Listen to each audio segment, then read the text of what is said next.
BJP எழுத்து பேசுனீங்களாமா, ஏதோ ஃபாசிச பாஜக, பாய்சன் திமுகன்னு பஞ்ச பேசுனீங்களாமா. நான் சூப்பராக இருந்துச்சுங்கன்னா வேற லெவலுங்கண்ணா. ஆனால் அந்த ஃபாசிச பாஜகன்னு அப்பப்போ சொல்றீங்களே, ஃபாசிசம்னா என்னன்னு அர்த்தம் தெரியுமாங்கண்ணா உங்களுக்கு? தெரியலன்னா இப்போ சொல்றேன், நல்லா காது கொடுத்து தெளிவாக கேட்டுக்கோங்கண்ணா. நீங்கள் மட்டும் இல்லைங்கண்ணா, அனில் குஞ்சன்ஸும் சேர்த்து கேட்டுக்கோங்கண்ணா. ஃபாசிசம் அப்படிங்கிறது வந்து சர்வாதிகார ஆட்சின்னு சொல்லுவாங்க. ஃபாசிச ஆட்சி அப்படிங்கிறது சர்வாதிகார ஆட்சின்னு சொல்லுவாங்க. இந்த பாரத நாட்டில் சர்வாதிகார ஆட்சி மோடி பண்ணிக்கிட்டு இருக்காரு அப்படிங்கிறது தான் இந்த டிவிகே அப்புறம் இன்னும் சில கட்சிகள், அதாவது திமுக உட்பட பல கட்சிகள் வந்து பிஜேபி மேலே வைக்கக்கூடிய ஒரு பெரிய குற்றச்சாட்டாக இருக்குது. அப்படி ஒருவேளை பிரதமர் நரேந்திர மோடி அவர்கள் ஃபாசிச ஆட்சி நடத்திக்கிட்டு இருந்தாரு அப்படின்னா இந்த திமுக, காங்கிரஸ், அப்புறம் இந்த அனில் குஞ்சன்ஸ், அதாவது டிவிகேங்கண்ணா, நீங்கள்லாம் வந்து இந்த அளவிற்கான விமர்சனங்களை பேசுறதுக்கு ஒரு வாய்ப்பே கிடைச்சிருக்காது. நீங்க பேசின இந்த பேச்சுக்கெல்லாம் இந்நேரம் கம்பி எண்ணிக்கிட்டு இருந்திருப்பீங்க. ஆனா அப்படி செஞ்சாங்களா? செய்யல. இன்னைக்கு வரைக்கும் ஆல் ஓவர் இந்தியா மீடியாவுக்கு முழு சுதந்திரம் கொடுக்கப்பட்டிருக்குது.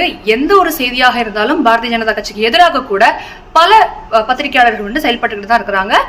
அதே மாதிரி ஓட்டுரிமை, ஓட்டு போடுறதுக்கு எந்த ஒரு பிஜேபி காரனும் போயிட்டு நீ வந்து பிஜேபிக்கு ஓட்டு போடணும், நான் வெட்டிடுவேன், குத்திடுவேன்னு சொல்லி மிரட்டுற எந்த ஒரு பழக்கமும் பாரதிய ஜனதா கட்சி கிடையாதுண்ணா.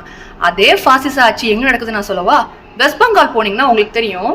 மம்தா பானர்ஜிக்கு ஓட்டு போடலன்னா குண்டாஸ் வச்சு அடிக்கிறது, அவங்களை வந்து கொலை மிரட்டல் பண்றது, இதெல்லாம் அங்கதான் நடக்குதுங்கண்ணா.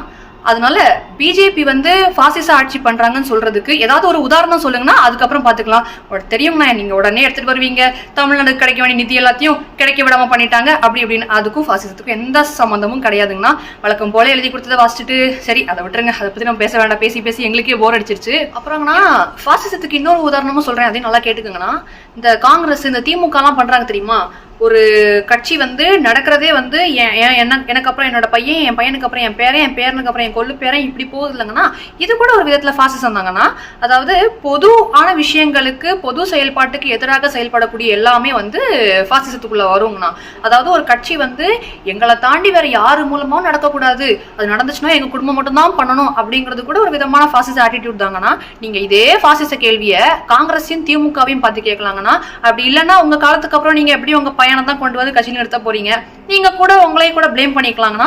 அதனால நீங்க தயவு செஞ்சு பாஜக ஃபாசிச ஆட்சி பண்றாங்க, பாஜக வந்து ஃபாசிச கட்சி, இதெல்லாம் பேசுறதுக்கு முன்னாடி பிஜேபி எந்த இடத்துலயாவது ஒரே பதவிக்கு எனக்கு அப்புறம் என் பையன், என் பையனுக்கு அப்புறம் என் பேரன் அப்படி சொல்லி வச்சிருக்கான்னு தெரிஞ்சுக்கிட்டு பேசுங்க.